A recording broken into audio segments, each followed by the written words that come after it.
जैसा कि इस वीडियो में लाइव प्रूफ के साथ मैं आपको बताने जा रहा हूं कि कॉपी चेक करने वाले टीचर बच्चों को क्यों फेल कर रहे हैं, कॉपी में क्या देख करके बच्चों को फेल कर देते हैं डायरेक्ट। इस वीडियो में जानना आपको बहुत ज़्यादा ज़रूरी है, क्योंकि आप भी बोर्ड परीक्षा 2025 में शामिल होने वाला एक स्टूडेंट में से आप भी हैं, और आप भी ये गलती न करें जो बच्चे की 2024 में बच्चे गलती कर बैठे हैं, उस तरह से आप गलती न करें और आप जो है कि अच्छे स्टूडेंट के श्रेणी में जा सकते हो।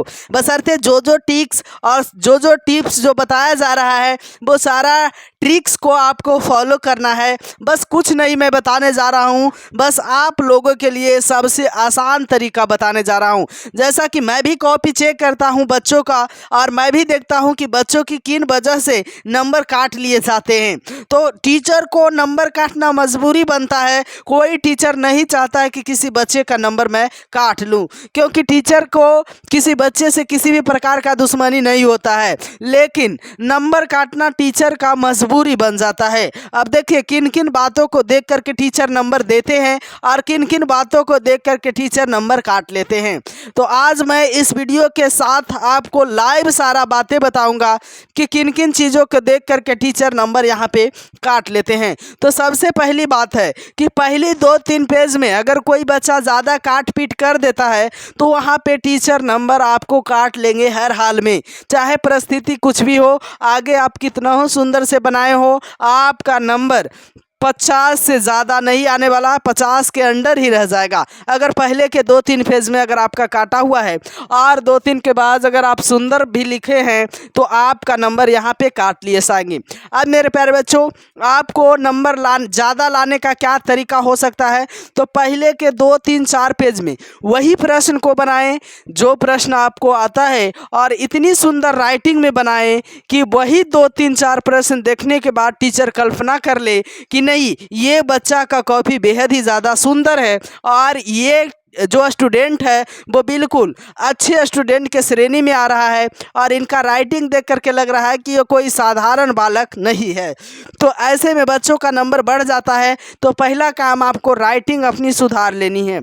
और दूसरी बातें, कई बच्चे जो है कि एक प्रश्न बनाते हैं, अगला पेज को सादा छोड़ देते हैं और तीसरा पेज में बनाते हैं। कई बच्चे तो 4-5 पेज के बाद बनाते हैं। तो ऐसे में होता क्या है कि 1 पेज 2 पेज उलटने के बाद अगर टीचर को दिखाई नहीं दिया कि पेज सादा है तो आगे की पेज पलटते ही नहीं है, और वैसे में भी बच्चों का नंबर वहाँ पे कम जाता है। आप बनाए तो हैं लेकिन बनाने का तरीका आपका गलत है, इस कारण से आपको नंबर मिला ही नहीं है। तो मेरे प्यारे बच्चों, ऐसे में भी आपका नंबर काट लिए जाएंगे, आपका नंबर आएगा ही नहीं। तो मेरे प्यारे बच्चों, ये सभी बातों को आपको ध्यान रखना है।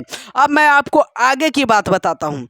हर एक प्रश्न को बनाना अनिवार्य है। कई बच्चे को प्रश्न नहीं आ रहा है तो उस प्रश्न को टच भी नहीं करते हैं, तो वो बिल्कुल गलत है। अगर आपको प्रश्न नहीं आ रहा है लेकिन उस प्रश्न में मिला जुला के भी आप कुछ लिख देते हो तो कुछ ना कुछ टीचर को नंबर देना फर्ज बनता है। अगर पेज सादा है तो टीचर को नंबर देना पे वहाँ पे फर्ज नहीं बनता है। अगर आपकी कॉपी में कुछ ना कुछ लिखा हुआ है तो टीचर को वहाँ नंबर देना पड़ेगा, चाहे जिस भी परिस्थिति में शिक्षक जो है वो नंबर दे। तो आपको खाली पेज बिल्कुल नहीं छोड़ना है, किसी भी प्रश्न को खाली नहीं जाने देना है। आपको समय को मद्देनजर रखते हुए सभी प्रश्न को बना ही लेना है, छोड़ना किसी भी प्रश्न को नहीं है। तो यहाँ पे बच्चों को सारे बात, मतलब जितना भी वीडियो मैं बनाता हूँ बच्चों को मोटिवेट करने का वीडियो बनाता हूँ। अनाप शनाप गलत सलत चीज़ें हम नहीं देता हूँ कि हाँ बच्चों पैसे डाल देंगे तो नंबर मिल जाएगा, बच्चे शायरी लिख देंगे तो नंबर मिल जाएगा, बच्चे रिक्वेस्ट लिख देंगे तो नंबर मिल जाएगा। ये सबसे नंबर आपको नहीं मिलता है। कई बच्चे का ये प्रश्न रहता है कि सर पैसा देने से नंबर मिलता है क्या?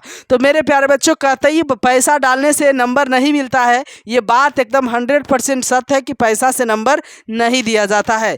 वैसे में अगर टीचर टाइट रहे तो आपका नंबर काटा भी जा सकता है। तो धन्यवाद।